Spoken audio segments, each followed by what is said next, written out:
அருமையான பாடல். அப்பாவும் சமூகத்தின் அப்பங்கள் நாங்களையா. ஆண்டவர் ஒரு ஜெபத்தை சொல்லிக் கொடுப்பார். என்ன லார்ட்ஸ் பிரேயர் சொல்லுங்க பார்க்கலாம். சொல்லுங்க. பரலோகத்தில் இருக்கிற எங்கள் பிதாவே,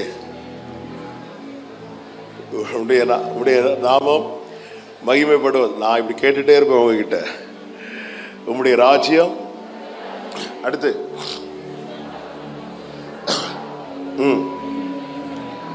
ஃபர்ஸ்ட் என்ன? உம்முடைய நாமம் பரிசுத்தப்படுவதாக. நம்ம சொல்லலைன்னா அந்த நாமம் பரிசுத்தப்படாதா? அந்த நாமமே என்னதான்?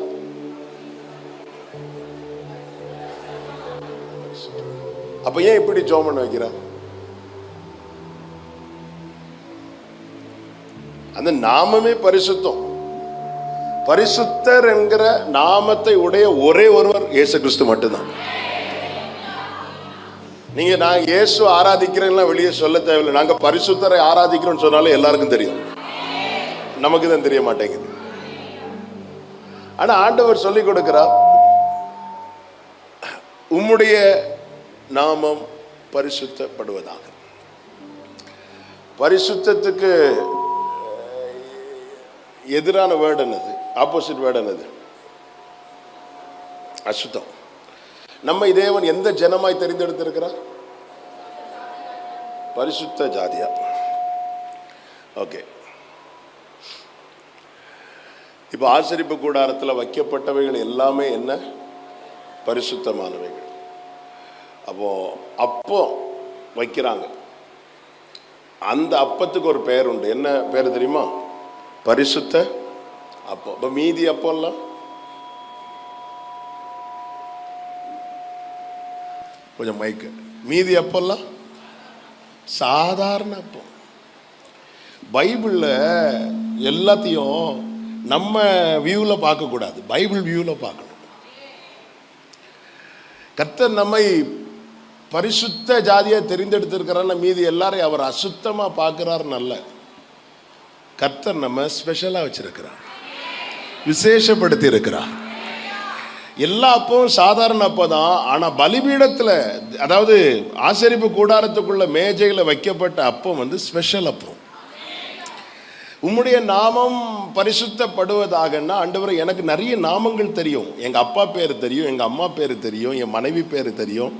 நிறைய பேருக்கு டார்லிங் டார்லிங் கூப்பிட்டு மனைவி பேரை மறந்துட்டு, கடைசி வர ஏங்க டார்லிங் கூப்பிடுறீங்க, என் மனைவி பேர் மறந்துட்டு இப்படி சமாளிச்சுட்டு இருக்கிறேன். பிள்ளை பேரு தெரியும், எல்லா பேரும் தெரியும். ஆண்டவரே எல்லா நாமங்கள் எனக்கு தெரிந்தாலும் எனக்கு ஸ்பெஷல் உங்க நாமம் தான். ஆண்டவரே உம்முடைய நாமம் பரிசுத்தப்படுவதா. எனக்கு எப்பவுமே ஸ்பெஷல் நீங்க தான். அல்லேலூயா. அதே போல நானும் உங்களுக்கு எப்பவுமே ஸ்பெஷலா இருக்க விரும்புறேன். அப்பா உம் சமூகத்தில் அப்பங்கள் நாங்களையா.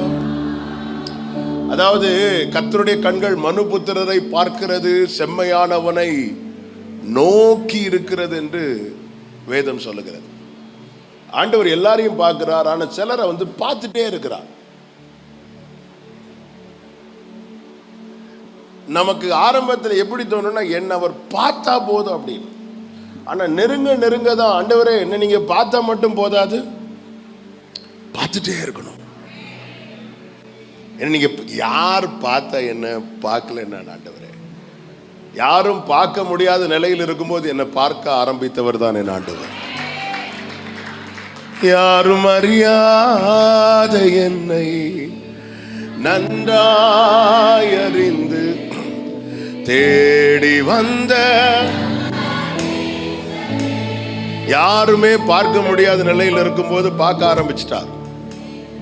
நமக்கு ஒரு உருவம் வருவதற்கு முன்னமே நம்மை ரசித்த கண்கள். அதை நான் வேடிக்கையாக சொல்லுவேன். இந்த 4 மாசம் 5 மாசம் இருக்கும் போதெல்லாம் ஸ்கேன் எடுத்துட்டு வருவாங்க. அதுல எது பேபின்னு நமக்கு தெரியாது. அதுல ஒன்றை காட்டி கொடுப்பாங்க, இதுதான் அப்படின்னு. வளர்ந்த பிறகு அந்த பிள்ளைக்கு பொண்ணு பார்க்க அல்லது பையன் பார்க்க நம்ம ஃபோட்டோ கொடுப்போம். யாராவது இந்த ஸ்கேன் போட்டோ காட்டுவீங்களா? காட்டுவோமா? காட்ட மாட்டோம். ஏன் காட்டினா நமக்கே பிடிக்காது. எதுக்கு ஸ்கேன் போட்டோ காட்டணும்? நம்ம ஆதார் ஐடியே காட்ட மாட்டோம். ஆனா அதை பார்த்து ஒருத்தர் ரசிச்சுட்டு இருக்கிறார் பாத்தீங்களா?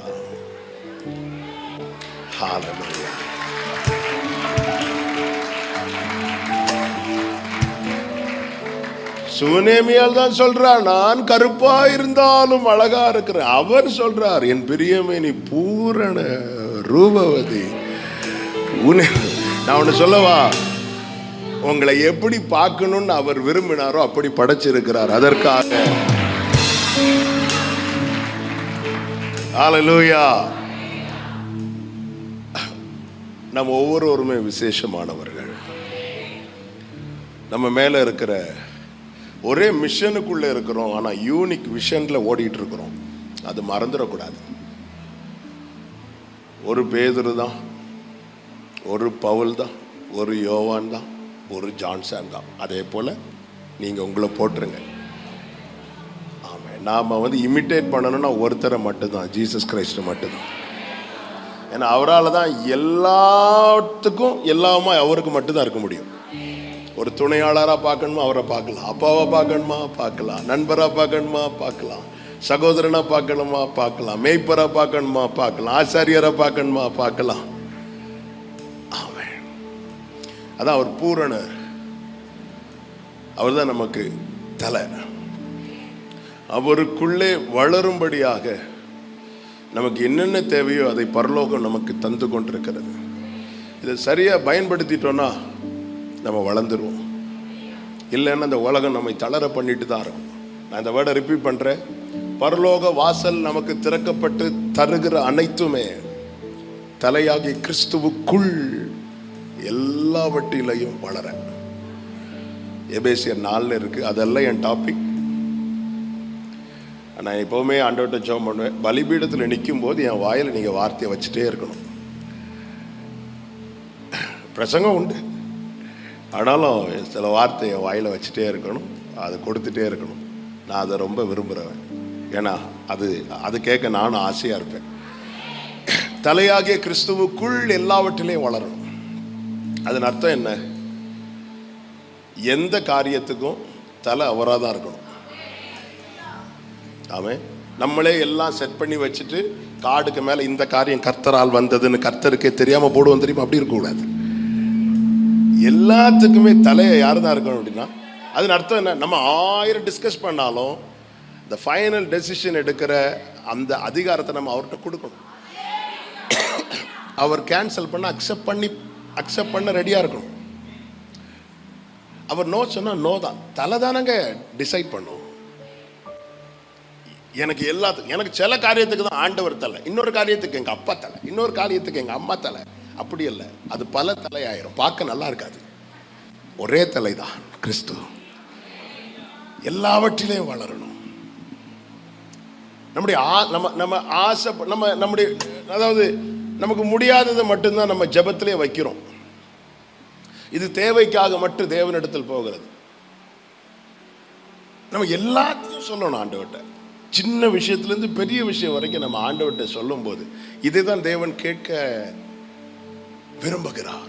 நீங்கள் எல்லாவற்றையும் ஸ்தோத்திரத்துடனே கூடிய ஜெபத்தினாலும் வேண்டுதலினாலும் தேவனுக்கு தெரியப்படுத்துங்க. நம்ம அப்படி வழக்கம் போல ஒரு 10 பாயிண்ட் எடுத்துட்டு வருவோம். அதில் முதல் பாயிண்ட்டுக்கு ஒரு 20 நிமிஷம் ஜெபம், லாஸ்ட் பாயிண்ட்டுக்கு 2 நிமிஷம் ஜெபம். அந்த முதல் பாயிண்ட் எப்பவுமே ஹெவியா ஓடும், லாஸ்ட் பாயிண்ட் வரும்போது ஸ்தோத்திரம் பண்ணி ஆமேன் போடும். எல்லாத்தையும் ஓப்பனா பர்சனல் ப்ரேயருக்கு டைம் செட் பண்ணாம என்னைக்கு நம்ம இருக்க பழகுறோமோ அன்னைக்கு வளர ஆரம்பிச்சிட்டோம்னு அர்த்தம்.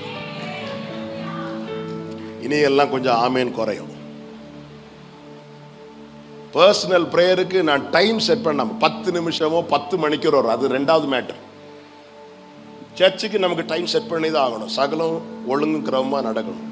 ஆனா பர்சனலா நானும் ஆண்டவரும் இதுக்கு இடையில டைம் தடையா வரக்கூடாது. என்னைக்கு நம்ம அப்படி உட்கார பழகுறோமோ அன்னைக்கு நம்ம வளர்ச்சியின் ஃபர்ஸ்ட் ஸ்டெப்பை எடுத்து வச்சிட்டோம்.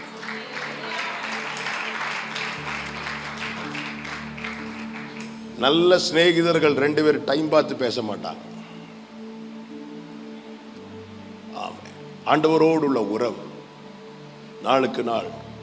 இல்லைன்னா வழக்கம் போல 40 நாள் வரும்போது தாடியை வளர்த்திட்டு கஞ்சியை மட்டும் குடிச்சிட்டு.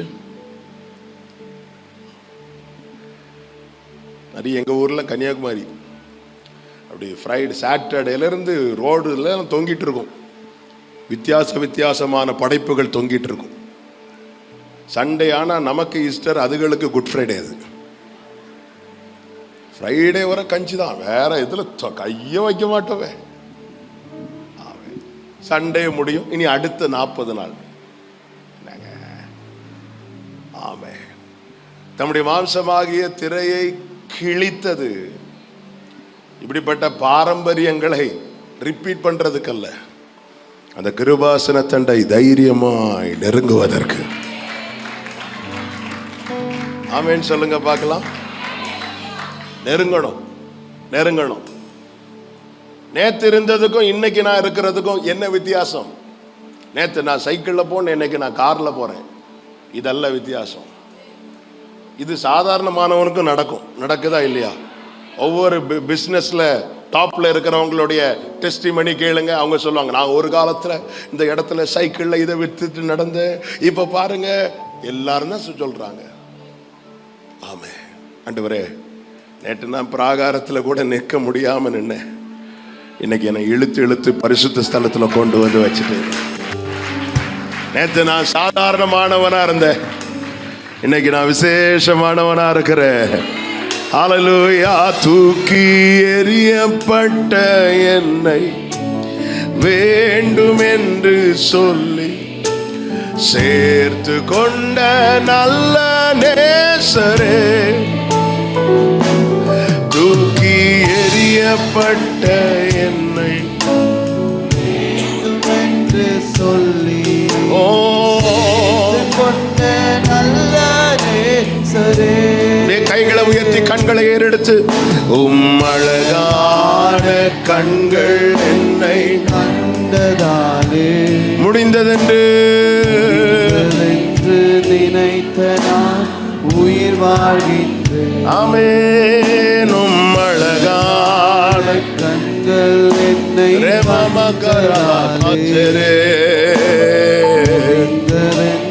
நினைத்த நான் உயிர். ஹல்லேலூயா. கர்த்தருக்கு மகிமை உண்டாவதாக. தாழ்த்தி அர்ப்பணிக்கிறோம். தொடர்ந்து எங்க கூட பேசுங்கப்பா. மீட்பர் நாமத்தில் பிதாவே, ஆமென். கைகளை உயர்த்தி ஹல்லேலூயா. யோவான் சுவிசேஷம் 19வது அதிகாரத்தை எடுத்துக்கொள்ளுங்கள். அதிலிருந்து ஒரு 5 காரியங்களை உங்கள் மத்தியிலே ஆண்டவராகிய இயேசு கிறிஸ்துவினிடத்திலிருந்து கற்றுக்கொள்ளக்கூடிய 5 முக்கியமான காரியங்கள். இந்த மீட்டிங்காக கடந்த நாளில் ஜெபித்த போது பரிசுத்த ஆவியானவர் இந்த வேத பகுதியை தான் காண்பித்து தந்து இதிலிருந்து சில வார்த்தைகளை கண்களுக்கு முன்பதாக எடுத்து காண்பித்தார். அவைகளை நான் சொல்லி ஜெபிக்க விரும்புகிறேன். கர்த்தர் நம்மோடு கூட பேசுவாராக. நல்ல கவனமா கேளுங்க.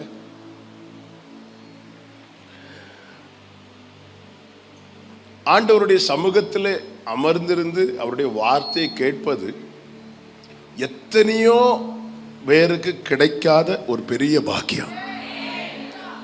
ஆமென் சொல்லுங்க பார்க்கலாம். நம்ம சேர்ந்து ஆராதிக்கிறோம், கண்டிப்பா ஆராதிக்கணும்.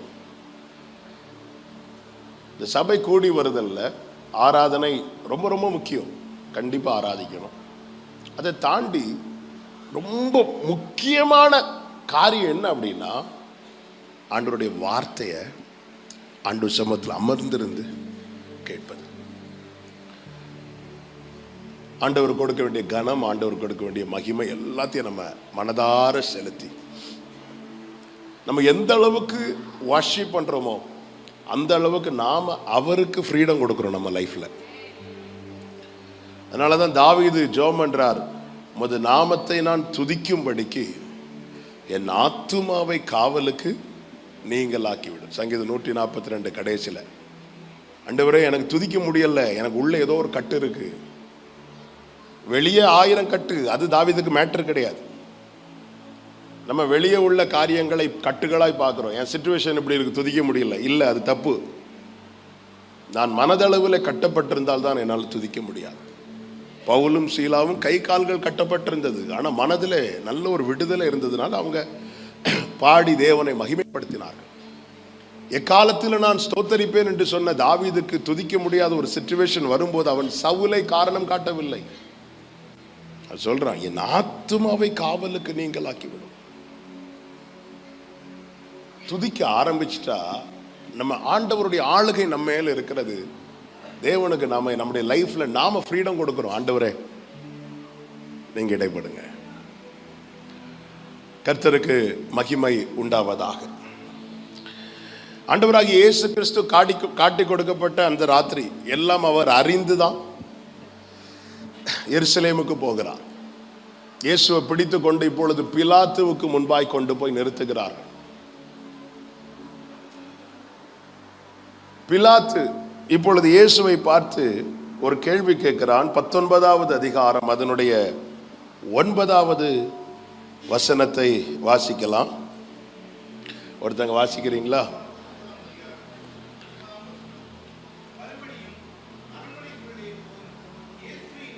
இயேசுவை நோக்கி நீ எங்கே இருந்து வந்தவன் என்றான். அதற்கு இயேசு மாறுத்தரம் ஒன்றும் சொல்லவில்லை.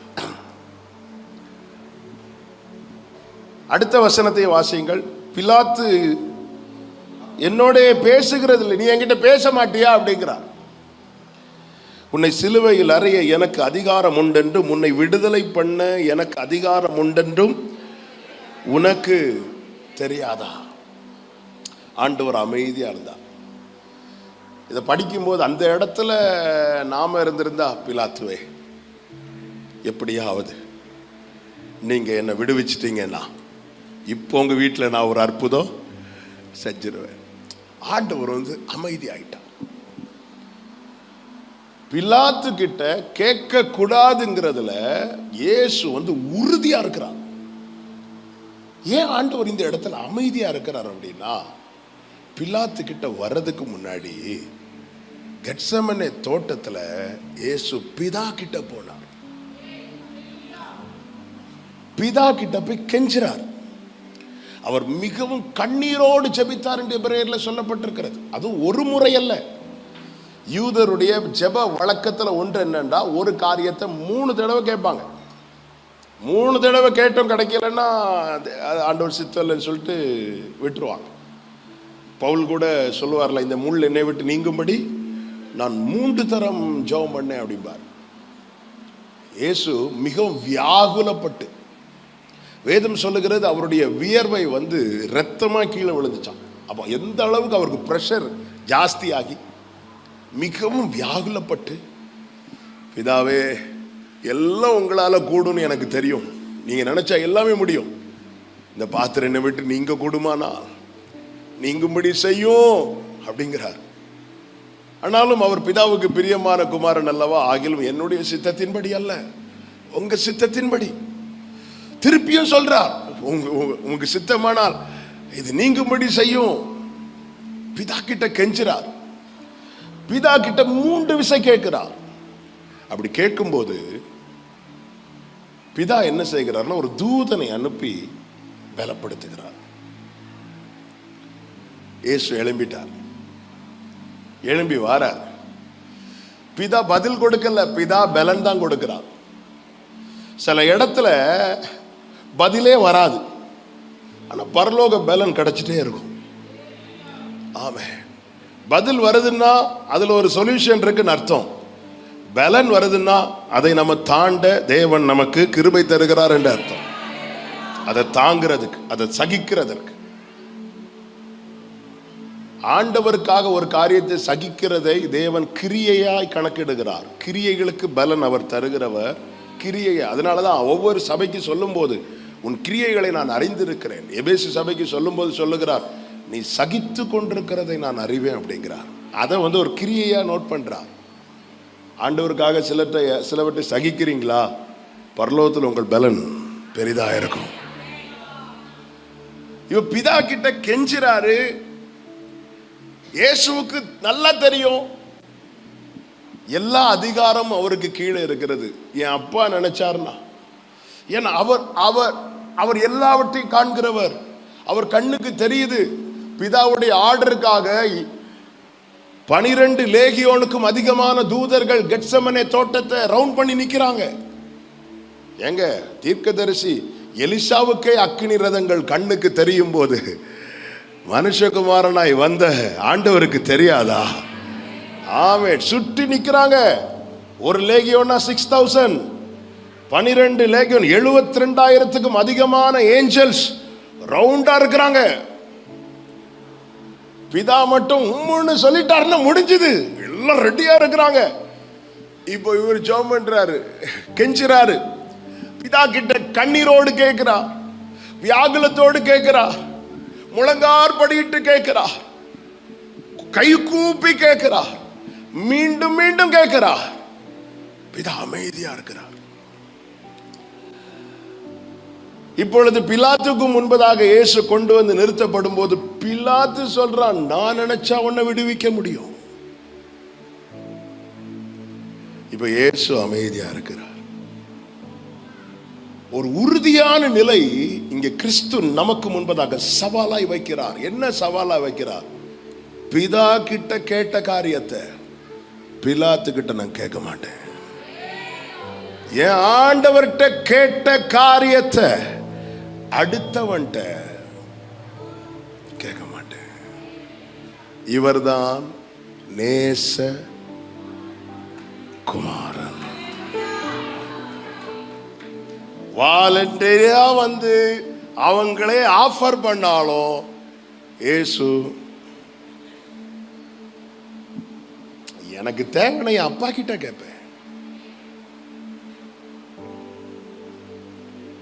எப்படிங்க இருக்கும்? நம்ம பிள்ளைங்க பசிக்குன்னு சொல்லிட்டு பக்கத்து வீட்டில் போய் கதவை தட்டி கண்ணீரோடு நின்றுட்டு, ஆண்டி அங்கிள் எனக்கு பசிக்குது ஏதாவது கொடுங்க இருந்தா, இப்படி நம்ம கண்ணு முன்னாடி நம்ம பிள்ளைங்க கேட்டா அந்த பிள்ளை என்ன சொல்லுது? என் அப்பா செத்துட்டார் தானே சொல்லுது.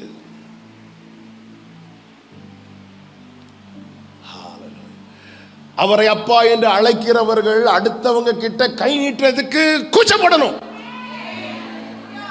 சோதோமின் ராஜா என்னை ஐஸ்வர்யவான் ஆக்கினான் என்று சொல்லாதபடிக்கு அப்படி சொல்லிட்டு ஆபிரகாம் இப்படி கை நீட்டல்ல, ஆபிரகாம் இப்படி கையை நீட்டினார். இயேசுவின் நாமத்தில் இந்த ராத்திரி வேளையில் என்ன கேட்கிற ஒவ்வொருவருக்கும் சொல்லுகிற சத்தியம் இதுதான். இப்படி கையை உயர்த்தி பழகினவர்களுக்கு இப்படி கை நீட்டுற நிலைமை வராது. நம்ம பிரச்சனை என்னன்னா, இப்படி எல்லாம் நீட்டிட்டு கடைசில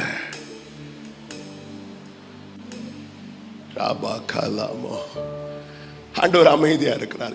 என் அப்பாக்கு தர முடியும். பிலாத்துவே என் அப்பாக்கு முடியலைன்னு நான் உங்ககிட்ட கேட்டுப்பேன். என் அப்பாக்கு முடியும், அப்படி முடியும் தர அவரால் முடியும். ஆனாலும் தரலன்னா அதுக்கு பின்னாடி ஒரு ரீசன் இருக்கிறது. அன்றையும் அவருடைய தீர்மானத்தின்படி அழைக்கப்பட்டவர்களாய் தேவனிடத்தில் அன்பு கூறுகிறவர்களுக்கு சகலமும்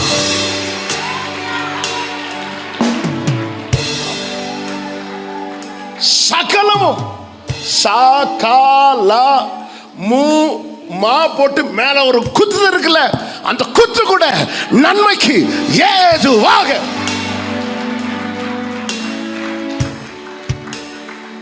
ஹalleluya ஹalleluya ஆமென் ஹalleluya. எல்லாம் இருக்கும்போது நாம் சில காரியத்தில் உறுதியா இருக்கிறதல்ல. இந்த இடத்துல நிக்கிறார் பாருங்க, இந்த இடத்துல நிக்கிறார். பிலாத்து கிட்ட கேட்கவே இல்லை. அவர் அப்பா என்று அழைக்கும் புத்திர ஸ்வீகாரத்தை நாம் பெற்றிருக்கிறோம். அவர் இந்த பூமியில் வரும்போது அவருடைய அடையாளம் ஒரே பேரானவர். இப்பொழுது அவர் முதற் பேரானவர். ஏன் தெரியுமா? அப்போ பிதாவுக்கு ஒரே ஒரு பிள்ளை தான் உண்டு. இப்போ பிதாவுக்கு நம்ம எல்லாரும் பிள்ளைகளா இருக்கிறோம். என் மூத்த சகோதரன், என் ஆண்டவர் எனக்கு ஒரு அடையாளத்தை எனக்கு ஒரு அடிச்சோட வச்சுட்டு போயிட்டார். ஏய், எதுனாலும் அப்பா கிட்ட கேளு, அப்பா கிட்ட கேளு. அப்பா தரலையா, அமைதியாரு. பக்கத்துல பார்த்து சொல்லுங்க, அப்பா இருக்கிறாரு. அதனாலதான் மீகா தீர்க்கதரிசியை கொண்டு ஆவியானவர் எழுதி வைக்கிறார், நீ ஏன் அழுற?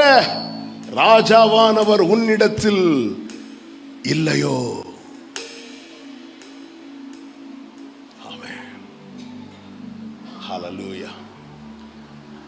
ஆகார்ட்ட கேட்கிறார், ஏன் அழுற? தண்ணி தீர்ந்துட்டுன்னு அழு, நியாயம் இருக்கு. ஆனா எல்லாம் போச்சுன்னு அழாத. சில நேரத்தில் ஒரு வேலை போயிட்டா வேலை போச்சுன்னு அழுவோம், அது நியாயம், அது இயல்பு. ஆனா வாழ்க்கையே போச்சுன்னு அந்த இடத்துல அழுறோம் தெரியுமா? இது ஆண்டவருக்கு பிடிக்காது. ஆகார் அழுறதுக்கு ரீசன் என்னன்னா, தண்ணீர் தீர்ந்துட்டு. ஓ, என் பிள்ளை சாகிறத நான் பார்க்க மாட்டேன். தண்ணி தீர்ந்துட்டு என் பிள்ளைக்கு தண்ணி கொடுக்க இல்லையே, அதுல ஒரு நியாயம் இருக்கு. ஆனா அதை வச்சுட்டு லைஃபே முடிஞ்சு அழுறது ஆண்டவருக்கு பிடிக்காது.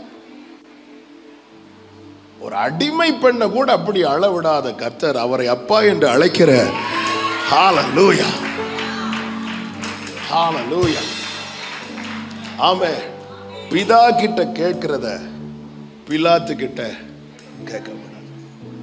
எல்கானா என்கிறவன் எப்பெல்லாம் வீட்டுக்கு வரானோ, வீட்டுக்குள்ள இருந்து அன்னாள் என்பவள் அழுது கொண்டே தான் இருப்பான். எல்கானாவுக்கு அன்னாளை ரொம்ப பிடிக்கும். அதனால அந்த வீட்டில் இன்னொருவளும் இருக்கிறாள். அவளுக்கு கொடுப்பதை விட இவளுக்கு நிறைய கொடுக்கிறாள். ஆனாலும் கண்ணீர் மாறல. இந்த அன்னாள் பார்த்தாள், எல்கானா நிறைய பேசி பார்க்கிறார். பாரு, 10 குமாரரை பார்க்கலும் நீ எனக்கு அதிகம் அல்லவா? கண்ணீர்ல நிக்கல. பார்த்தா, என் கண்ணீரை நான் ஏன் வேஸ்ட் பண்ணணும்? எல்லாரும் சிரிங்கன்னா சிரிச்சிருவோம். இப்போ எல்லாரும் அழுங்கனால அழ முடியாது, அழணும்னா வலிக்கணும். அந்த கண்ணீர் என்பது விதை.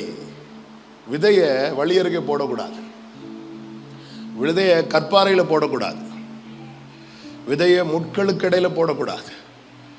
விதைய நல்ல நிலத்துல தான் போடணும். நல்ல நிலம். இந்த கண்ணீர் என்கிற விதை விழுகிற சரியான இடம் தேவ சமூகம் மட்டும்தான். அன்னால் தேவ சமூகத்துல ஓடி வரா.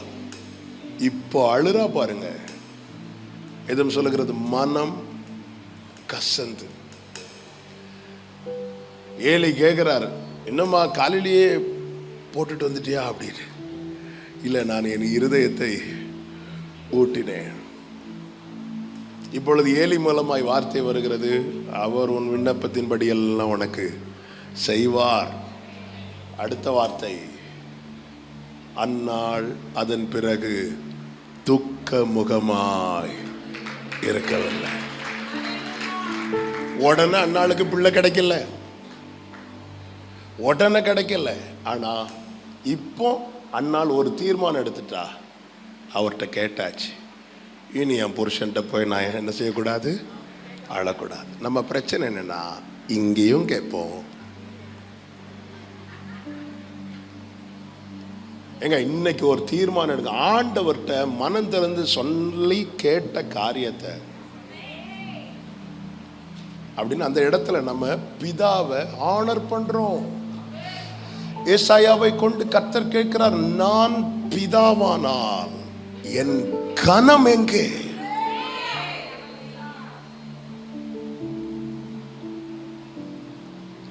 நான் பிதாவானால் என் கனம் எங்கே? ஆமென், ஹல்லேலூயா. நான் பிதாவானால் என் கனம் எங்கே? பிலாத்துக்கு கோபம் வருது, நீ என்கிட்ட பேச மாட்டியா? ஏங்க, நம்ம இன்னைக்கு தீர்மானம் எடுத்துட்டீங்கல்ல, நாளையிலிருந்து வரக்கூடிய பிரச்சனையை பாருங்க.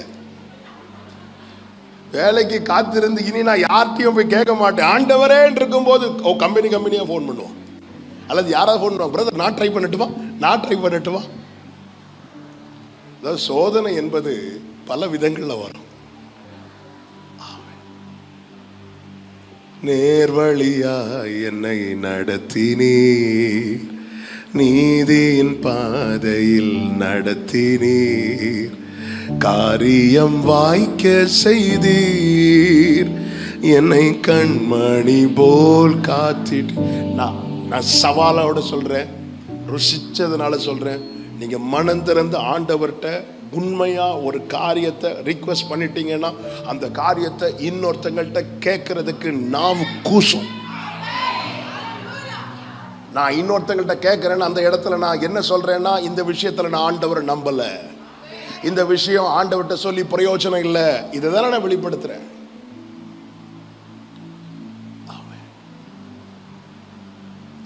பிதா கிட்ட கேட்டத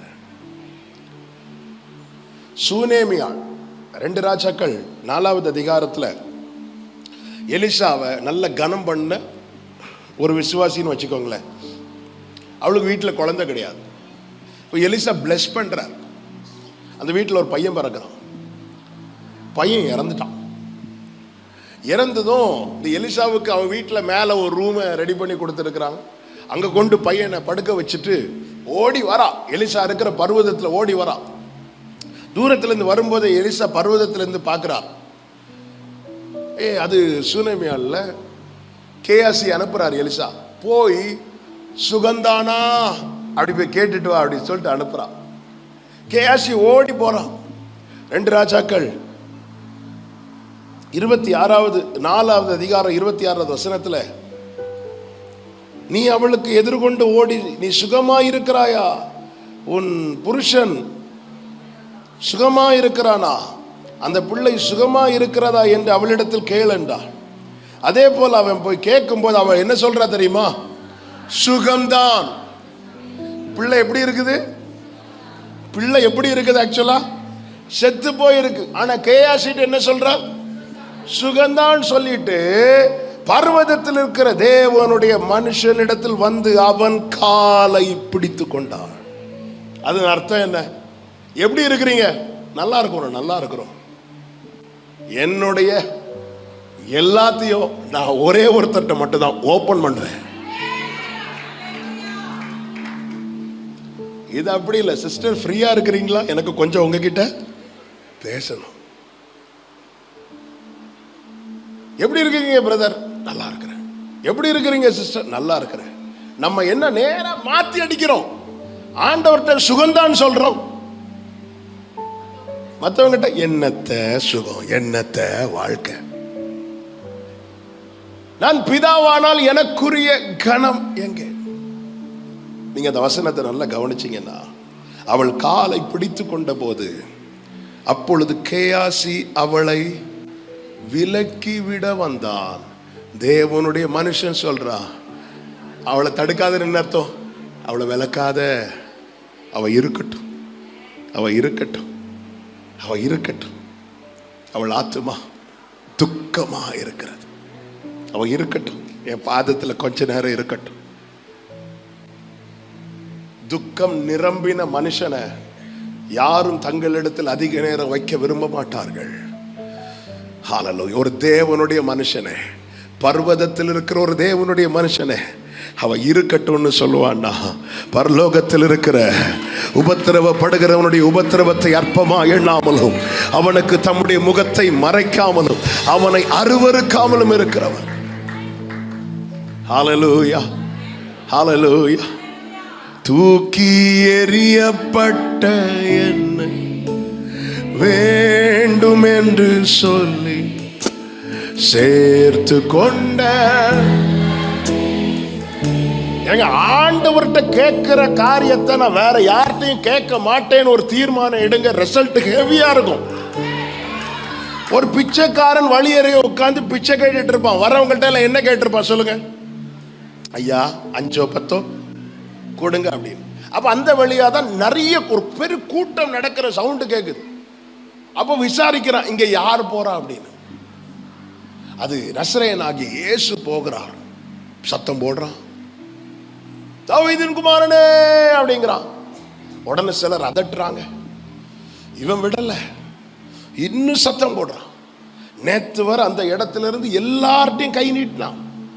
எல்லார்ட்டையும் கேட்டது பிச்சை.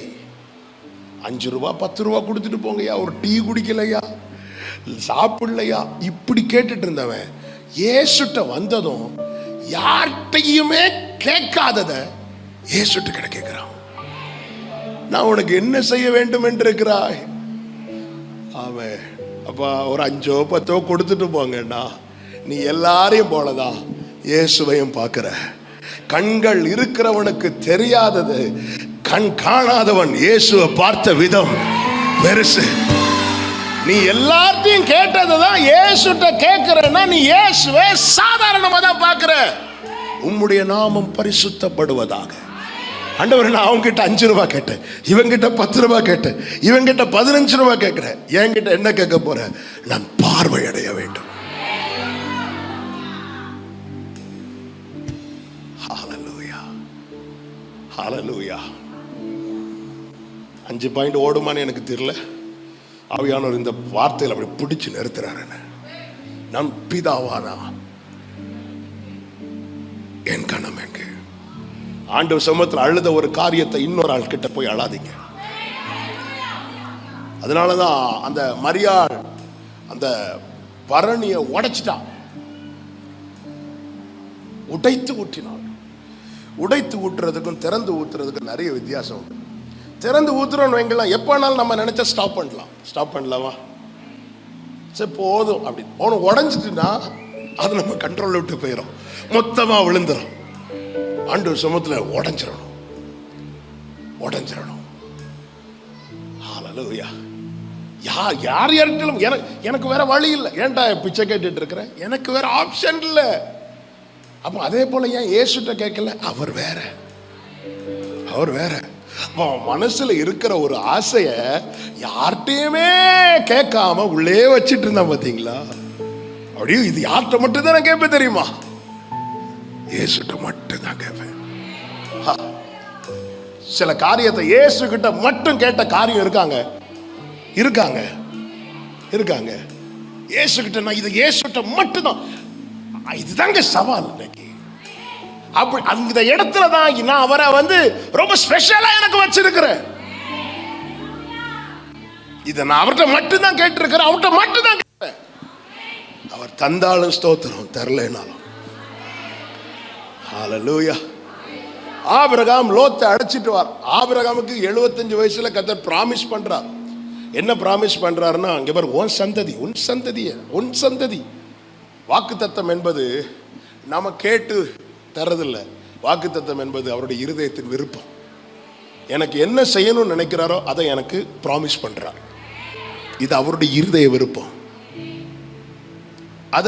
அந்த வார்த்தை என்ன முதல்ல நம்ப வைக்கிறார். ஆபிரகாம் 75 வயசுல யாராவது கேட்பாங்களா? இல்லை, ஆண்டவர் சொல்றார். ஆனா ஆபிரகாம் உஷாரா என்ன பண்ணிட்டாருன்னா, லோத்தை கூட்டிட்டு போறாரு. லோத்து சகோதரனுடைய மகன் தானே. லோத்தின் தகப்பன் இறந்த பிறகு ஆபிரகாம் வீட்டில தான் வளர்றான். 13வது அதிகாரத்தில் லோத்தை செப்பரேட் பண்ண வைக்கிறார் ஆண்டவர். இப்போ கர்த்தர் ஆபிரகாமுக்கு சொல்ற, மணலை பார், இதே போல உன் சந்ததி இருக்கும். ஓகே ஆண்டவரே, ஒண்ணுமே சொல்லல. 12வது அதிகாரத்தில் ஆபிரகாம் விசுவாசித்தான் சொல்லல. ஏன்னா அவருடைய ஃபோக்கஸ் எங்க இருக்குன்னா லோத்து மேல இருக்கு. 13வது அதிகாரத்திலையும் ஆபிரகாம் விசுவாசித்தான் சொல்லல. 14வது அதிகாரத்தில் ஒரு நியூஸ் வருது. என்ன நியூஸ்னா, இப்படி லோத்தை கொஞ்சம் பேர் பிடிச்சிட்டு போயிட்டாங்க. 4 பெரிய ராஜாக்கள் சோதம் உட்பட 5 பட்டணத்துக்கு விரோதமாய் அதுல இருக்கிற எல்லாரையும் பிடிச்சிட்டு போயிட்டாங்க, லோத்தையும் பிடிச்சிட்டு போயிட்டாங்கன்னதும் இதுதான் சான்ஸ் சொல்லி ஆபிரகாம் தன் வீட்டில் 318 பேரை அழைத்து கொண்டு போய் ஃபைட் பண்ணி ஜெயிக்கிறான். ஜெயிச்சதும் ஆபிரகாம் நினைத்திருப்பான், இனி லோத்து என் கூட வந்துருவான்னு நினைச்சிருப்பான். லோத்து வரல. லோத்து திருப்பி சோதம் போயிட்டான். இந்த இடத்துல தான் சோதமின் ராஜா பொருட்களோடு வருகிறான். ஆபிரகாம் கையை மேலே தூக்கிட்டார். மேலே தூக்கி, சோதமின் ராஜா என்ன ஐஸ்வர்யவன் ஆக்கினார்ன்ட்டு சொல்லாத படிக்கிறான். ஒன்னையும் தொட மாட்டேன்னு சொல்லிட்டு கையை மேலே தூக்கிட்டார். 15வது அதிகாரத்தில் கர்த்தர் தரிசனமாகி பேசுகிறார். I am your shield and your very great reward அப்படிங்கிறார். நான் உனக்கு கேடகமும் மகா பெரிய பலனுமா இருக்கிறேன். அதுவரை உள்ள அடக்கி வைத்திருந்த ஆபிரகாம் ஆண்டவரை பார்த்து கேட்கிறான், அடியனுக்கு என்ன தருவீர்? இப்படி யார்கிட்ட கேட்கல? சோதோமின் ராஜா கிட்ட கேட்கல. அடியனுக்கு என்ன தருவீர் ஆண்டவரே? அதன் அர்த்தம் என்ன? மனசுல இருக்கிறத சாலேமின் ராஜா கிட்ட மட்டும்தான் கேட்பேன். எனக்குள்ளே 1000 கேள்வி. இப்போ வயசு 86, 75 எனக்கு ப்ராமிஸ் பண்ணீங்க. 86, 11 வருஷம் என்னை காத்திருக்க வைக்கிறீங்க, என்ன தருவீரான் சொல்லிட்டு இப்ப லோத்தை விட்டு பார்வை எடுத்துட்டார் ஆபிரகாம். இப்ப பார்வை எங்க போகுது அப்படின்னா எலியேசர் கிட்ட போகுது. ஆண்டவரே, எலியேசர் வீட்டில் ஆண்டவர் பார்த்தார், இங்க பாரு, நீ ஒரு டென்ட் போட்டிருக்கிறல்ல, ஆமா, அதை விட்டு வெளியே வா, நான் போட்ட டென்ட்டை பாரு அப்படிங்கிறாரு. நீ போட்ட டென்ட் உன் கை எட்டும், உன் நினைவும் அவ்வளோதான் இருக்கு. உன் கை எவ்வளோ ஹைட்டு உன்னால தொட முடியுமோ அவ்வளோதான் உன் நினைவு போய் தொடுது. நீ இந்த நட்சத்திரங்களை எண்ணக்கூடுமானால் எண்ணு என்று சொல்லி ஆபிரகாம் இப்படி எண்ணிட்டு இருக்கும் போது கர்த்தர் காதுல சொல்றார், இவ்வண்ணமாய் உன் சந்ததி இருக்கும். இந்த இடத்துல தான் ஆபிரகாம் பார்க்கிறான், வருஷம் மாறிச்சு, வயசு மாறிச்சு, சூழ்நிலை மாறிச்சு, என் கூட இருந்த எல்லாரும் மாறினாங்க. ஆனா அன்னைக்கு தேவன் எதை செய்வேன் என்று சொன்னாரோ அதை தான் ரிப்பீட் பண்ணிட்டு இருக்கிறாரே தவிர நம்ம தான் வருஷ வருஷம் வாக்குத்தத்தத்தை மாற்றுவோம். ஆமே, டிசம்பர் 31 நைட்டு 11:59 வரை தான் இந்த வருஷ வாக்குத்தத்தம் ஓடும். அடுத்த ஒரு நிமிஷத்துல ஸ்கிரீன்லாம் மாறும், அப்படியே எல்லாம் மாறும். அப்படியே ஒரு பயங்கரமான பிரம்மாண்டத்தோடு அடுத்த வாக்குத்தத்தம் வெளியே வரும். நம்ம தான் வருஷ வருஷ வாக்குத்தத்தத்தை மாற்றுவோம். ஆனால் பொய் சொல்லவோ மனம் மாறவோ அவர் மனிதர் அல்லவே, அவர் மனிதர் அல்லவே. பொய் சொல்லவோ மனம் மாறவோ அவர் மனிதர் அல்லவே, அவர் மனிதர் அல்லவே. ஹல்லேலூயா. ஆமென். அவர் சொல்லியும் செய்யாதிருப்பாரோ. கர்த்தர் விசுவாசிக்க வைக்கிறார். இந்த இடத்துல நான் என்ன சொல்ல வருகிறேன் என்றா, அவன் மனசுல இருக்கிறத ஆண்டவர்ட்ட மட்டும்தான் ஓபன் பண்றான். அதனால கர்த்தர் ஆபிரகாமை விசுவாசிகளுக்கு தகப்பனாக்கினாலும் ஆபிரகாமை அவர் அப்படி அறிமுகப்படுத்தாமல் என் சிநேகிதனான ஆபிரகாம். மத்தேயுல ஒரு பெரிய வம்ச லிஸ்டே இருக்கிறது. ஆனா ஆண்டவர் ஸ்டார்ட் பண்றதே ஆபிரகாமை வச்சுதான் ஸ்டார்ட் பண்றார். நான் பிதாவானால் என் கனவு எங்கே? இரண்டாவது காரியம், யோவான் 19:11 வாசிங்கள்.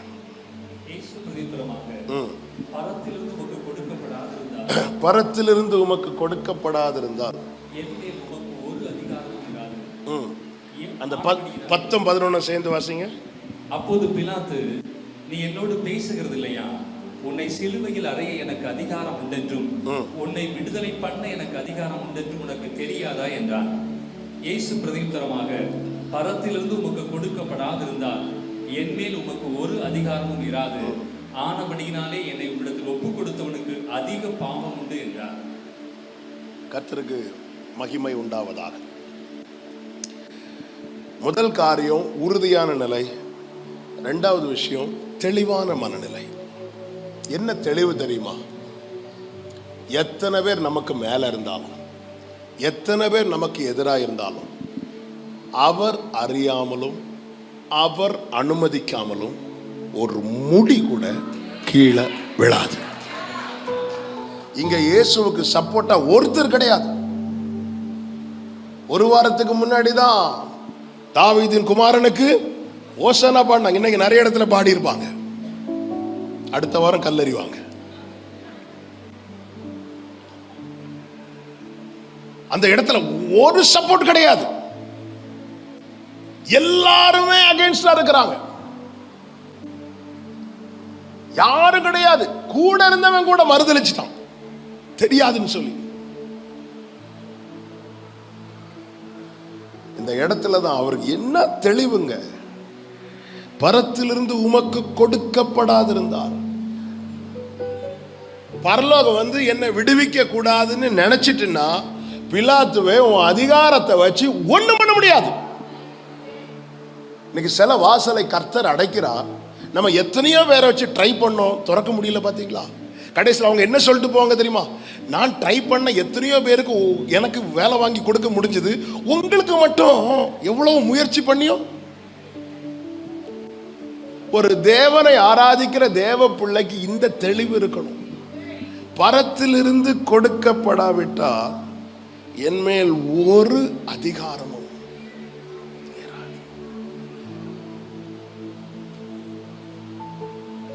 நான் போய் தட்டுற வாசல் திறக்கணும்னா அதை தீர்மானிக்கிறது உள்ள இருக்கிற ஆள் அல்ல, மேல இருக்கிற ஆள். ஏன்னா நான் ஏன் கதவை தட்டுறேன்? நேத்து தான் சொல்லி இருப்பார், நீங்க வந்து கேளுங்க, நான் கதவை திறக்கிறேன், நீங்க எதுனாலும் வந்து கேளுங்க, நான் தரேன்னு நேத்து சொல்லியிருப்பாங்க. அதை நம்பி நம்ம இன்னைக்கு போய் தட்டுறோம், திறக்க மாட்டேங்கிறாங்க, நம்ம உடனே அந்த ஆளை பகைக்கிறோம். இல்ல, அதனாலதான் பவுல் சொல்ற அவருக்குள் அசைகிறோம். நம்முடைய ஒவ்வொரு அசைவை வர டிசைட் பண்றது பரலோகம். அவருக்குள் பிழைக்கிறோம், அவருக்குள் இருக்கிறோம், அவருக்குள் அசைகிறோம். அவங்க நல்ல ட்ரை பண்ணதான் செய்யறாங்க, முடியல. ஆண்டவருக்கு இந்த தெளிவு இருந்ததுனால பிலாத்துவை ப்ளீஸ் பண்ண வேண்டிய அவசியம் அவருக்கு இல்ல. இந்த தெளிவு நமக்கு இல்லாததுனால எத்தனையோ பேரை போய் ப்ளீஸ் பண்ணிட்டு இருக்கிறோம். எத்தனை பேரை போய் ப்ளீஸ் பண்ணிட்டு இருக்கிறோம். அவர் ஒருவரை மட்டும்தான் ப்ளீஸ் பண்ணார், என் பிதாவுக்கு பிரியமானவைகளை நான் எப்பொழுதும் செய்கிறபடியா. இந்த தெளிவு இருக்கணும். அங்க இருந்து ஓகே ஆகாம இங்க ஓகே ஆகாது. ஒரு காசுக்கு 2 அடைக்கலான் குருவி, 2 காசுக்கு 5 அடைக்கலான் குருவிகள் அல்லவா? இவைகளில் ஒன்றாகிலும் பிதாவின் சித்தம் இல்லாமல் அறையிலே விழாது. அப்போ அடைக்கலான் குருவி கீழே விழுறத தீர்மானிக்கிறது கீழே இருந்து குறிப்பார்க்கிற வேடன் அல்ல, மேலே இருந்து தீர்மானிக்கிற கர்த்தர். கீழே இருந்து குறிப்பார்க்கிற எத்தனை அம்புகள் அதை தாண்டி போயிருக்கும். அது பிதாவின் சித்தம் இல்லாமல். அப்போ அது எப்ப பிறக்கணும், எவ்வளவு காலம் பறக்கணும், எப்போ விழணும், கர்த்தர் ஏற்கனவே புரோகிராம் பண்ணி வச்சிட்டார்.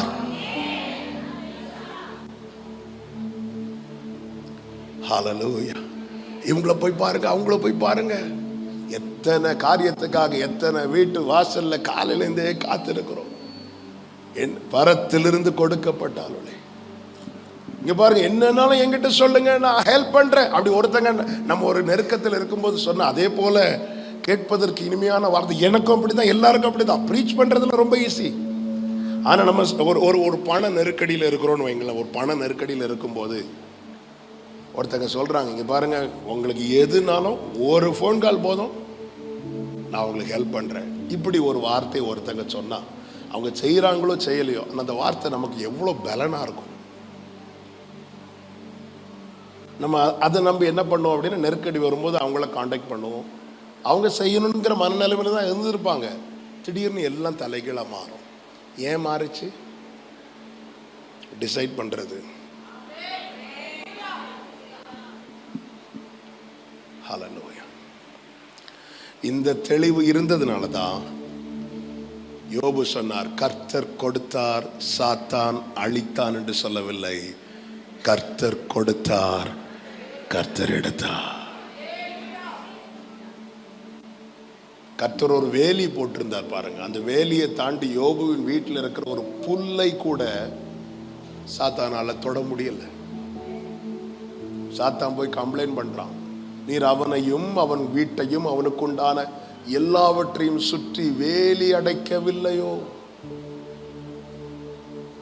நீர் அறியா யாதும் நேரிடா, என் தலை முடியும் எண்ணி நீரே. பிரியமான கர்த்தருடைய பிள்ளைகளே, எத்தனை இரவின் பயங்கரத்தை தாண்டி இங்க வந்து நிக்கிறோம் தெரியுமா? பக்கத்தில் 1000 வலப்புறத்தில் 10000 விழுந்த பிறகும் இன்னைக்கு நாம நிக்க காரணம், கர்த்தர் அதை நம் வாழ்க்கையில அனுமதிக்கவில்லை. 3வது சங்கீதம் தாவீது பாடினது சத்துருக்கள் பெருகின கூட்டத்தில். அப்சலோமுக்கு தப்பி ஓடுகையில் பாடுறான், ஓடிட்டே பாடுறார். நம்ம உட்கார்ந்தே பாட யோசிக்கும். தாவீது ஓடிட்டே பாடுறார். ஹல்லேலூயா கேடகம் நீரே மகி அப்படி பாடிட்டே இருக்கிறார். பாடி முடிச்சதும் சொல்றார், படுத்துறங்கி மகிழ்வுடனே. எப்படிங்க தூங்க முடியும்?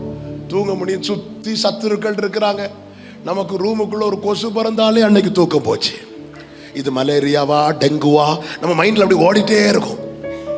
இவ்வளவு சத்துருக்கள் சூழ்ந்திருக்கும் போது சங்கீதக்காரன் தாவீது தூங்குறாருன்னா தாவீதுக்கு தெரியும், என் வாழ்க்கையில ஒண்ணு நடக்கணும்னா அவர் அனுமதிக்கணும். எங்க சவுல் ஒரு ராஜா, அவன் ராஜா நினைத்த பிற்பாடும் தாவீதை கடைசி வரை கண்டுபிடிக்கவே முடியலையே.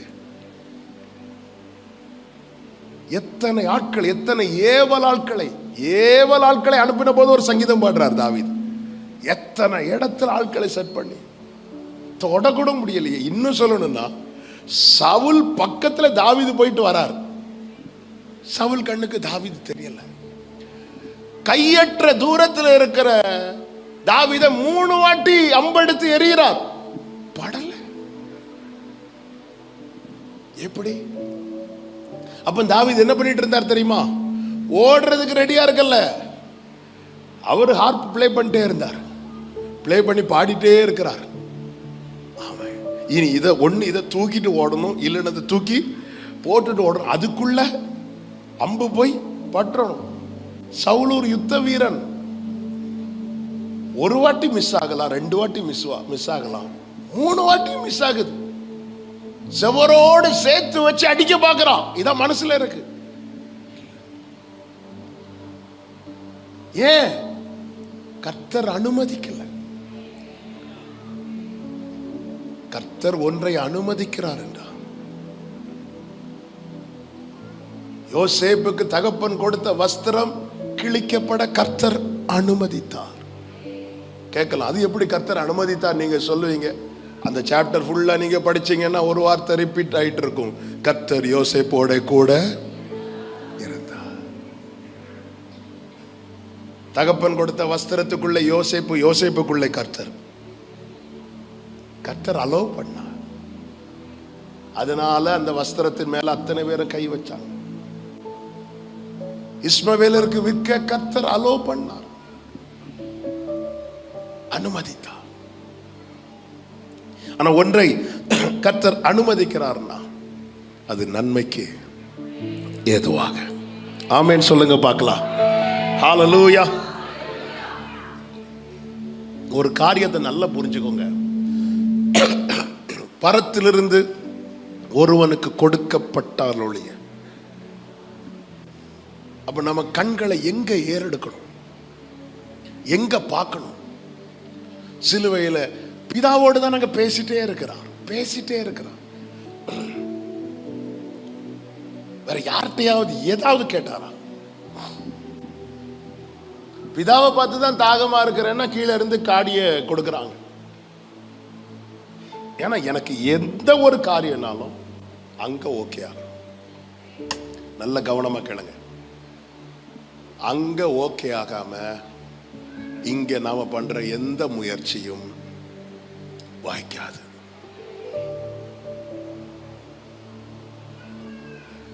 இந்த தெளிவு ஒரு தேவ பிள்ளைக்கு தேவை. ஹல்லேலூயா. ஆண்டவர் சமூகத்துல இருந்து கேட்டு ஆண்டவர் நோ சொன்னதுக்கு அப்புறம் நம்ம எத்தனை பாஸ்டர்ட்ட போய் எத்தனை வாக்குத்தத்தம் வாங்கிட்டு வந்தாலும், இந்த பாஸ்டர் சரியில்லை, இவர் எப்போ கேட்டாலும் இப்படிதான் சொல்லுவார். நமக்கு தான் இப்போ டிவியை தட்டினா வரிசையா வராங்களே, எஸ் சொல்றதுக்குன்னு 10 பேர் ரெடியா இருக்கிறாங்க. இன்னும் 21 நாள்ல, இன்னும் 15 நாள்ல அது கேட்கும் போது எல்லாம் வாய்க்கப்படுவதாக. ஆனா பரத்திலிருந்து ஒருவனுக்கு கொடுக்கப்பட்டால் ஒழிய. பலவர்ண அங்கி கர்த்தர் கொடுத்ததல்ல, பலவர்ண அங்கி உலக தகப்பன் கொடுத்தது. அதனால அதுக்கு கேரண்டி கிடையாது. கர்த்தர் யோசேப்புக்கு கொடுத்தது ராஜ வஸ்திரம். கடைசி வரை அவன் ராஜாவாக அதிபதியாக தான் இருந்து மரித்தான். பல வர்ண அங்கி போட்ட போது சூழ்ந்திருந்த அதே 10 சகோதரர்கள் ராஜ வஸ்திரம் தரிப்பிக்கப்பட்ட போதும் வந்திருந்தாங்க. ஒருத்தன் கூட வஸ்திரத்தை தொடல. அது எனக்கு வர வேண்டிய சொத்தை என் சகோதரன் பறிச்சுட்டா, எனக்கு வர வேண்டிய சொத்தை என் சகோதரி பறிச்சுட்டா, ஐயோ எல்லாம் போச்சு. உன் தானியத்தை சத்துருக்களுக்கு ஆகாரமாய் கொடாதவர் அவர். எனக்குரியதை கர்த்தர் எனக்கு தான் வச்சிருப்பார். தாவீதுக்கு என்று கொண்டு வந்த தைலத்தை தாவீது இல்லைன்னு சொல்லி இன்னொரு ஆளுக்கு கொடுக்கல. சாமுவேல் கொடுக்க ரெடியானா கர்த்தர் தடுத்தார். ஈசாய் கொடுக்க ரெடியானா கர்த்தர் தடுத்தார். கர்த்தர் உனக்கென்று கொடுப்பதை வேற யாருக்கும். ஹல்லேலூயா. 1 2 3 4 5 6 7 பேர் ஃப்ரண்ட்ல நிக்கிறான். ஆனா கர்த்தர் 8வது தாவீதை எட்டி பிடிக்கிறார். அவன் எங்க இருக்கிறான்? காட்டுல இருக்கிறான். கூட்டிட்டு வா. இந்த தைல கொம்புல ஒரு டிராப் கூட வேஸ்ட் ஆக விடல. கொஞ்சம் மூத்தவனுக்கு கொஞ்சம், இப்படி எல்லாருக்கும் கொஞ்சம் கொஞ்சம் கொடுத்தா தாவீதுக்கு அது தாவீதுக்குரியது. உலகத்துல தான் நமக்கு நிறைய கொஞ்சம் கொஞ்சமா பிச்சு பிச்சு கொடுத்து கடைசியில நமக்கு ஒண்ணும் இல்லை. ஆனா கர்த்தர் கொடுக்கிறது தாவீதுக்குரியது. சாமுவேலுக்கு அது தெரியல. இந்த பூமியில எல்லாருமே நமக்கு அகென்ஸ்டா தான் இருப்பாங்க. ஆனா கர்த்தர் சொல்லுவார், நான் பார்க்கல. இந்த தாவீதை நீங்க கவனிச்சீங்கன்னா தெரியும். உண்மையில தாவீதெல்லாம் ஆடு மேய்க்க வேண்டிய அப்படி ஒரு நிலைமையே அவனுக்கு வராதுங்க. தாவீதனுடைய அப்பா ஈசாயினுடைய அப்பாவோட அப்பா தான் போவாஸ். போவாஸ் யாருன்னா பெரிய பண்ணையாருடைய கொள்ளு பேர் தான் யாருன்னா தாவீது. எத்தனை பேர் அந்த வீட்டில் வேலை பார்த்துட்டு இருப்பாங்க. அந்த வீட்டில் ஒருத்தனுக்கு ஆடு மேய்க்கிற நிலைமையா இல்லை. அப்ப ஏன் தாவீது ஆடு மேய்க்க விட்டாங்கன்னா தாவீது சிறுமைப்படுத்தப்பட்டான். தாவீதே சொல்றாரு, என் சகோதரர்கள், என் தாயின் கூட பிறந்தவங்க, என் உடன் பிறந்தவர்கள், தாயின் புத்திரர் என்ன அந்நியனா பாக்குறாங்க.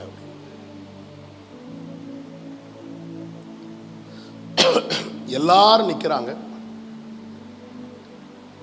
எல்லாரும் வராங்க. தாவீதுக்கு அழைப்பு இல்லை. நம்ம வீட்டில் ஒரு பெரிய விவிஐபி வராங்கன்னு வைங்களேன், நம்ம என்ன செய்வோம்? ஐயா கொஞ்சம் வெயிட் பண்ணுங்க, என் பையன் வெளியே இருக்கிறான், நான் கூட்டிட்டு வந்துடுறேன். எவ்வளோ பெரிய காரியம். இப்ப சாமுவேல் கேட்கிறார், உனக்கு வேற பிள்ளைங்க இல்லையா?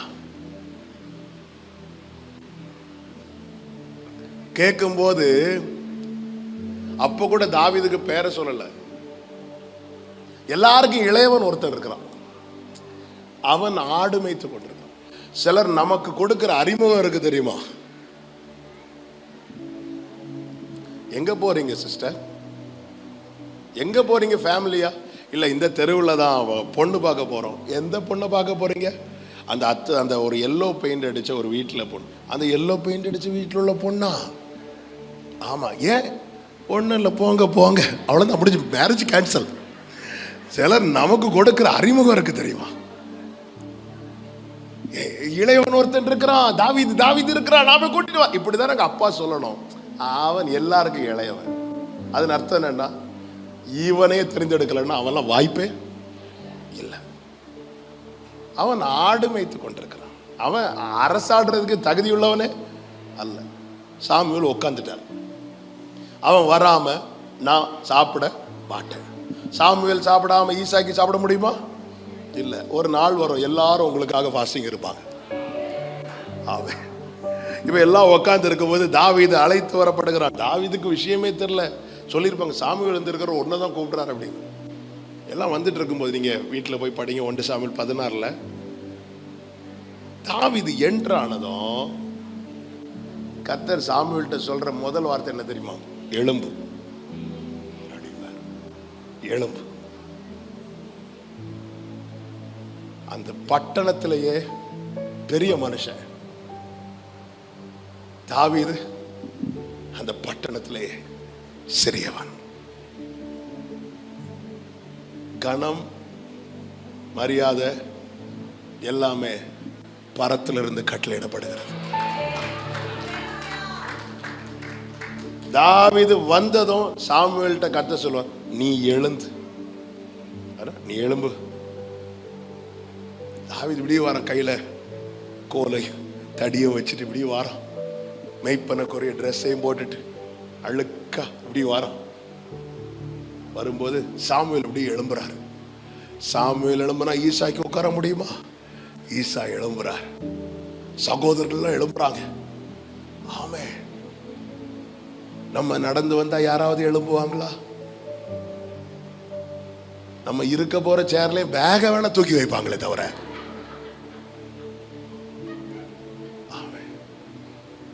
ஹல்லேலூயா. பரத்திலிருந்து ஒருவனுக்கு கொடுக்கப்பட்டாலுடைய நாம நிறைய காரியத்தை தேடி ரொம்ப முயற்சிக்கிறோம். தாவீது சிங்கத்தையும் கரடியும் கொன்றத சொல்றதுக்கு ஆளு கிடையாது. அதனால தாவீதே போஸ்ட் அடிக்க வேண்டிய நிலைமை. தேவ செய்தி, தாவீது பிராக்கெட்ல சிங்கத்தையும் கரடியையும் கொன்றவர். தாவீதின் சகோதரனுக்கு விஷயம் தெரியும். அதனாலதான் கோலியாத் மேட்டர் வரும்போது, உன் அகங்காரத்தையும் உன் துணிகரத்தையும் நான் அறிவேங்கிறான். ஒரு துணிவு இல்லாம எப்படிங்க சிங்கத்தை கூட ஃபைட் பண்ண முடியும்? எலியாவுக்கு என்னன்னா, கோலியாத்து ஜெயிச்சாலும் பரவாயில்ல, இந்த தாவீது தப்பி தவறி ஜெயிச்சிடக்கூடாது. அப்படிப்பட்ட கிருபை பெற்றவங்க நம்ம கூடவே இருப்பாங்க. இவ்வளவுக்கு தாவீது மேல அபிஷேகம் ஊட்டப்பட்டது யாருக்கு தெரியும்? எலியாவுக்கு தெரியும். தெரிஞ்சாலும் உனக்கு இங்க அந்த கொஞ்சம் ஆடுகளை விட்டுட்டு நீ ஏன் வந்த? உன் துணிகரம் எனக்கு தெரியும், நீ எப்படியும் சண்டைக்கு போவ, நீ எப்படியும் ஜெயிச்சிருவ.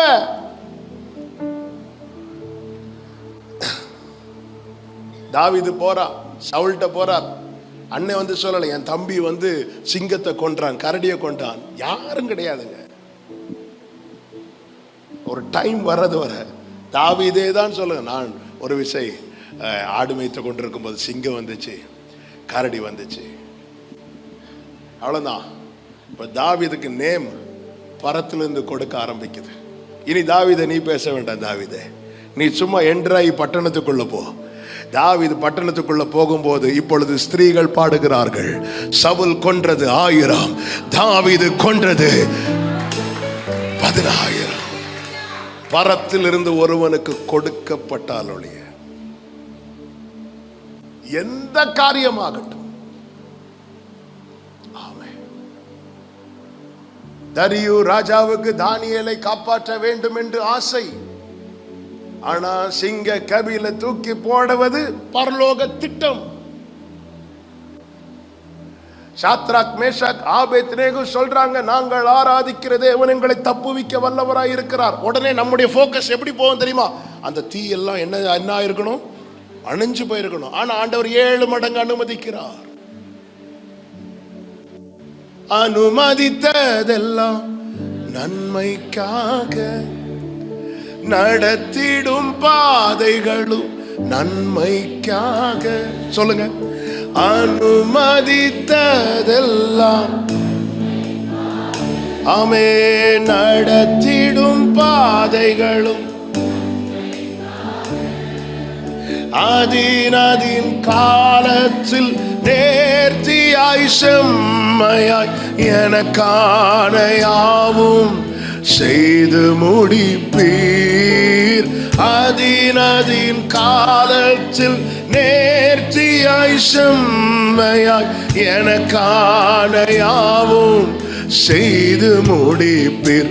உங்க கைகள் கூறுகவில்லை, உம்மால் கூடாததெதுவும் இல்லை. இப்படி கைகளை உயர்த்தி பாடுங்க.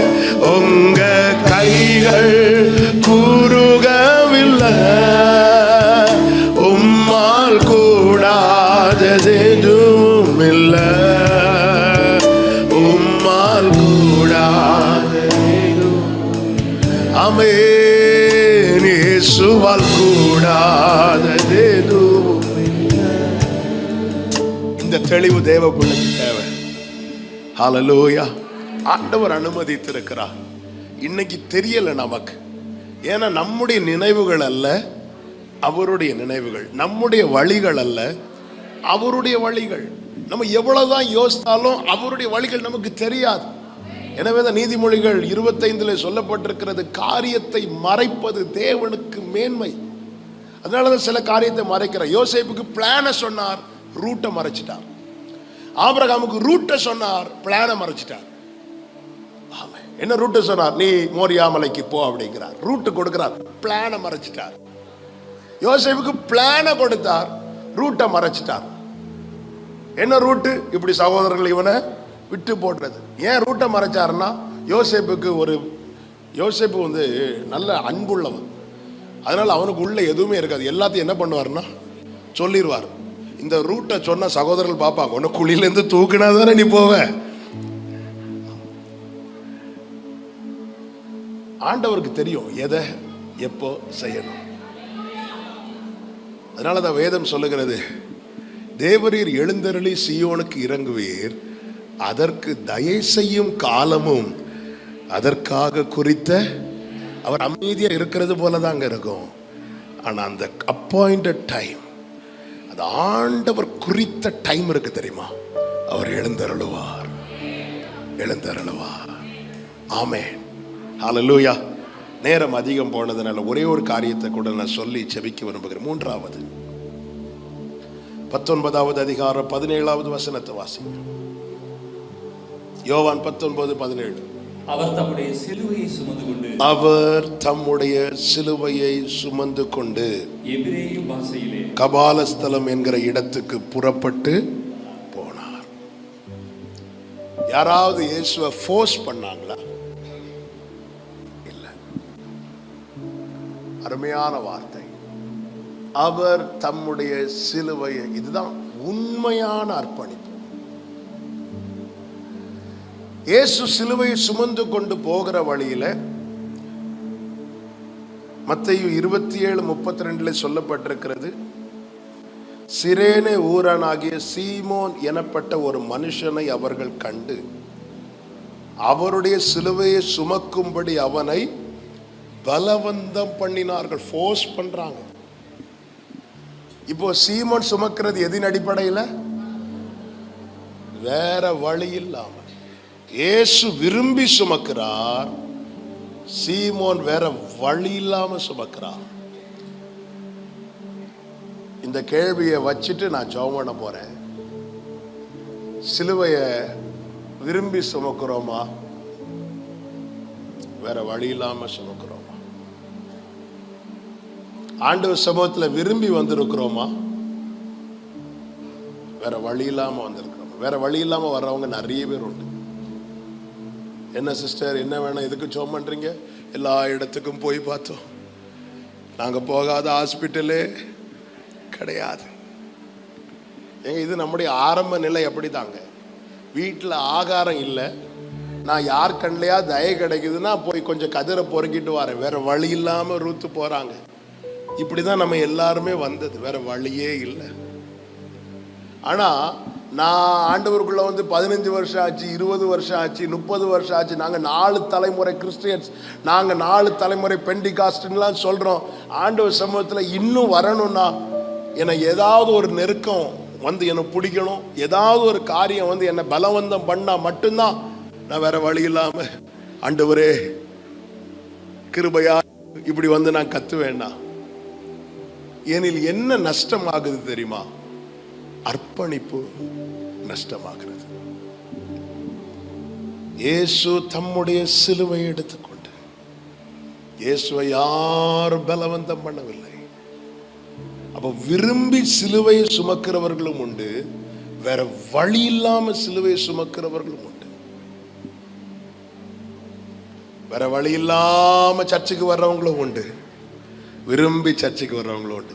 வேற வழியே இல்லாம பைபிள் படிக்கிறவங்களும் உண்டு. அது இந்த கொரோனா வந்த டைம்ல எல்லாரும் பைபிள்ல சங்கீதம் 91 பாருங்க, வித்தியாசமான கலர்ல இருக்கும். ஏன்னா பிரேக்ஃபாஸ்ட் சாப்பிடும் போதும் 91 தான், அது ஒரு கலர்ல இருக்கும். லஞ்சு சாப்பிடும் போதும் 91 தான். பல வர்ண அங்கி பார்த்தது மாதிரி அது விரும்பி படிச்சதா? கொரோனா வந்து நம்மளை பலவந்தம் பண்ணினது. ஐயோ எக்ஸாம் பைபிளை படி. பிள்ளைகளை கெடுக்கிறது ஃபுல்லா யாரு தெரியுமா? பெற்றோர். அம்மா எனக்கு தூக்கம் வரலமா, எனக்கு கெட்ட சொப்பனமா வருது, பைபிள் எடுத்து பில்லோக்கு அடியில வச்சுட்டு நாமளே ஒளிச்சு வச்சா. ஏங்க இன்னைக்கு எல்லாமே நம்மளை ஏதோ ஒண்ணு பலவந்தம் பண்ணுதில்லை.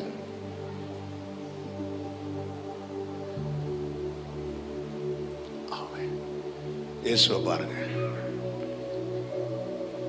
இன்னைக்கு நான் ஜெபம் பண்ண, இன்னையில இருந்து நான் 3 மணிக்கு எழும்பி ஜெபம் பண்ணணும். எதுக்கு? அது எங்க வீட்டுல லோன் இருக்கு. அல்லது ஏதோ ஒண்ணு என்னை பலவந்தம் பண்ணி இந்த சிலுவையை சுமக்க வைக்குது.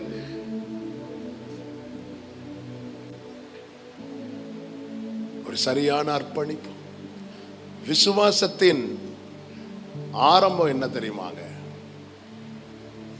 பைபிள்ல இயேசு சொன்னது, கடல் மேல நடந்த பேதுருவை பார்த்து அற்ப விசுவாசியே என்னார். அவரை பொறுத்த வரைக்கும் அதெல்லாம் கொஞ்சம் விசுவாசம் தான். விசுவாசத்தினுடைய உச்சம் என்ன தெரியுமா?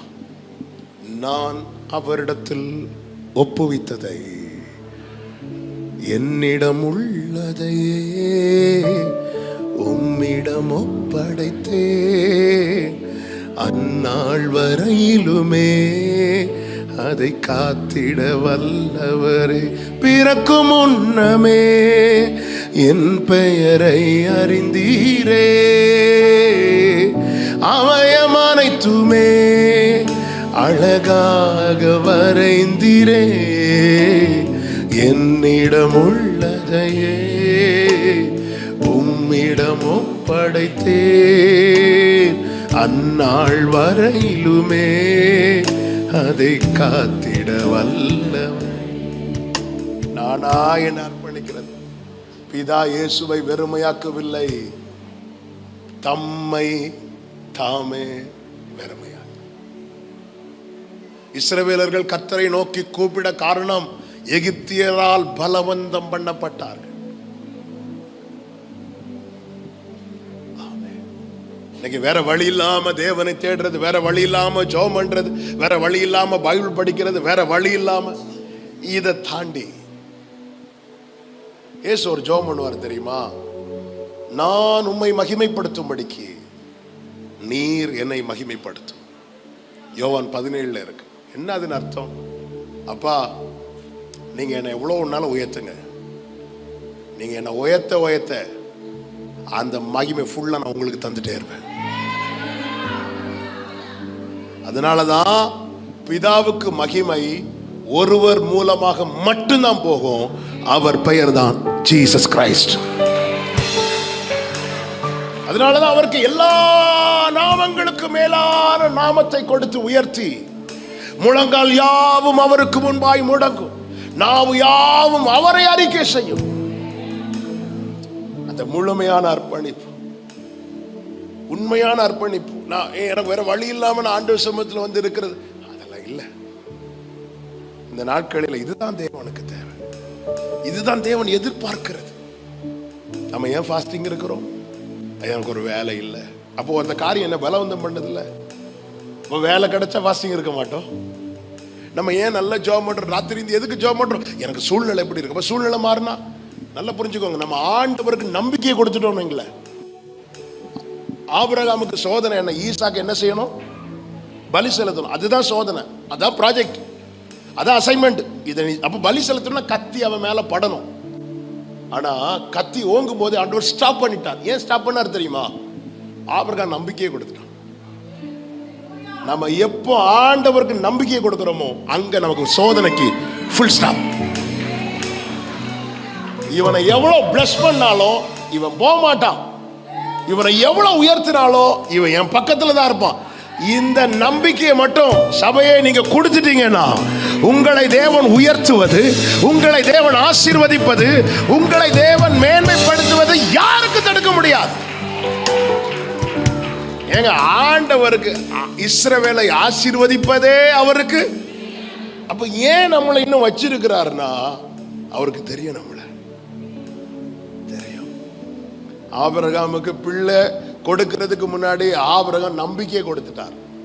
ஆதியாகமம் 18 ஆண்டவர் சொல்லுவார், நான் அவனுக்கு விதிக்கிற கட்டளைகளை அவன் தலைமுறையும் கை கொள்ளும்படிக்கு அவன் அவர்களுக்கு கட்டளையிடுவான் என்பதை நான் அறிவேன் சொல்றார். ஏங்க, இன்னும் பிள்ளையே கொடுக்கல, ஆனா பிள்ளையை எப்படி ஆபிரகாம் நடத்துவான் அப்படிங்கிற நம்பிக்கையை கர்த்தருக்கு ஆபிரகாம் கொடுக்கறாங்க. இன்னைக்கு நீங்க நிறைய காரியத்தை எதிர்பார்த்து இருக்கிறீங்க, அந்த விஷயத்துல ஒரு நம்பிக்கையை கொடுங்க.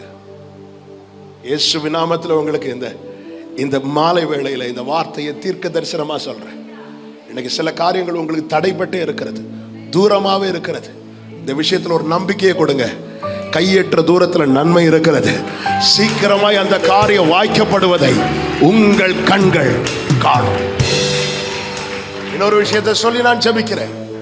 ஆண்டவருக்கென்று செய்கிற எந்த ஒரு காரியமும் ஒருத்தங்க என்ன பலவந்தம் பண்ணி நான் செய்யவே கூடாது. அது நான் அவர் மேல் வைத்த அன்பின் அடிப்படையில் தான் செய்யணும். ஆமென் சொல்லுங்க. ஐயோ, நான் இப்படி செய்யலைன்னா பாஸ்டர் ஏதாவது நினைப்பாரா? ஒருத்தங்க என்ன பலவந்தம் பண்ணி நான் எதுவுமே செய்யக்கூடாது. இது எனக்கு அவர் மேல் வைத்த. எங்க ஆலயத்தை இயேசு சுத்தப்படுத்தினார்ல, கயிற்றினால் சவுக்கை உண்டு பண்ணி சுத்திகரித்தார்ல. யாராவது சொன்னாங்களா? இல்ல. கல்யாண வீட்டில் இயேசு ஒரு காரியத்தை செய்ய மரியாள் உட்பட கெஞ்சினாங்கல்ல. ஆனா கர்த்தருடைய வீட்டில் யாராவது சொன்னாங்களா? இல்ல. அவரே செய்தார். கல்யாண வீட்டில் அவர் ஏதாவது செய்யணும்னா எல்லாரும் கேட்கணும்.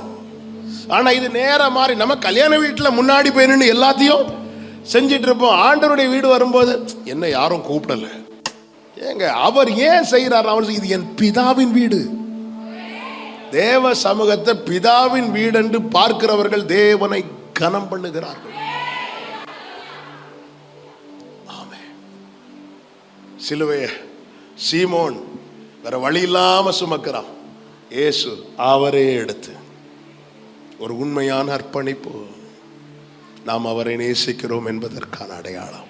இந்த ராத்திரி வேளையில முழு மனதோடு ஆண்டவரை வாழ்ந்தாலும் உம்மோடுதான், மரித்தாலும் உம்மோடு. எல்லாரும் அப்படி எழுந்து நிற்கலாம். நான் வாழ்ந்தாலும் உம்மோடுதான், மரித்தாலும் உம்மோடுதான். நான் வாழ்ந்தாலும் உம்மோடுதான், மரித்தாலும் உம்மோடுதான். நான் வாழ்ந்தாலும் ஒரபாஷலமகரோ, மரித்தாலும். ரெண்டு கைகளை உயர்த்தி உமக்காகத்தானே, உமக்காகத்தானே உயிர் வாழ்கிறே, உம்மை தானே நேசிக்கிறேன், உமக்காகத்தானே உயிர் வாழ்கிறேன், உம்மை தானே நேசிக்கிறேன். ஆமென். வாழ்ந்தாலும் உம்மோடுதான், மரித்தாலும் உம்மோடுதான். எலமமரோ, வாழ்ந்தாலும் உம்மோடுதான், மரித்தாலும் உம்மோடுதான். மூணு காரியத்தை சொன்னேன். ஒரு காரியத்துல ஆமென் உண்மையா நாம வேற வழி இல்லாம ஜெபித்தது, பைபிள் படிச்சது எல்லாமே வேற வழி இல்லாம செய்த காரியங்கள் நிறைய உண்டு. ஆண்டவரே, நான் உங்களுக்குன்னு செய்யறது வேற வழி இல்லாம செய்யறதுக்கு எதுவா இருக்கக்கூடாது. நான் விரும்பி செய்யணும். நான் விரும்பி, நீர் நியமித்த பாதையில நீர் என்னை எப்படி நடத்த விரும்புறீரோ நான் விரும்பி அதுல நடக்க விரும்புறேன். அப்படி சொல்றவங்க மட்டும் உங்க வலது கரத்தை உயர்த்தி உங்க இடது கரத்தை இருதயத்துல வச்சு கண்களை மூடி ஒரு 2 நிமிஷம் ஜெபம் பண்ணுங்க. நீங்க ஜெபம் பண்ணுங்க. நான் ஜெபம் பண்றது விரும்பி, வேற வழி இல்லாம அது நமக்கே அசிங்கமா இருக்கணுங்க. ஏன்னா நம்ம உறவுக்குள்ள வந்துட்டோங்க. அவர் யாரோ நாம யாரோன்னா ஓகே. அப்பான்னு கூப்பிடுற உறவுக்குள்ள வந்துட்டு ஆமென். ஒருவன் எனக்கு பின்னே வர விரும்பினால் அவன் தன்னைத்தானே வெறுத்து தன் சிலுவையை எடுத்துக்கொண்டு வர கடவுள். உண்மையா உங்களை நேசிக்கிற இருதயம் எனக்கு வேணும் ஆண்டவரே. உண்மையா உங்களை நேசிக்கிற இருதயம் நீங்க நடத்துங்கப்பா. I love யூப்பா, I love யூப்பா. எனக்கு காரியங்கள் வாய்க்கப்பட்டதும் இந்த விலகுகிறதும், நெருக்கம் வரும்போது இந்த நெருங்குகிறதும், இந்த அனுபவத்திலிருந்து நான் ஒரு ஸ்டெப் மேல எடுத்து வைக்க விரும்புறேன். எப்போதும் புகழ்தானே.